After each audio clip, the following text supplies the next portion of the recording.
آقا این گوشت گرونترین گوشت بازاره، مال دشت ماغانی Ərdəbil. Yaşasın Ərdəbil. Bu da Savalan kərəsindən. Biz kərəni xamlığın bir cür tutuyor.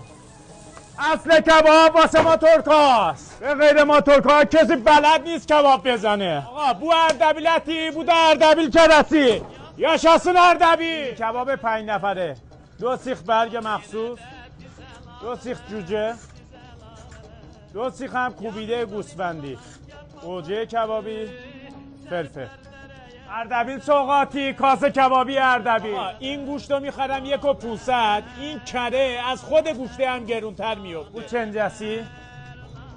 Bu da cücəsi. Bu da کوبیده گوسفندیسی. سینی مخصوص کاسه کبابی علی بابا، 2 سیخ کوبیده، 2 سیخ جوجه زعفرونی، 4 تا کته و در کنار دورچین و مخلفات این طرف یه دونه هم نوشابه خانواده داره. قیمتش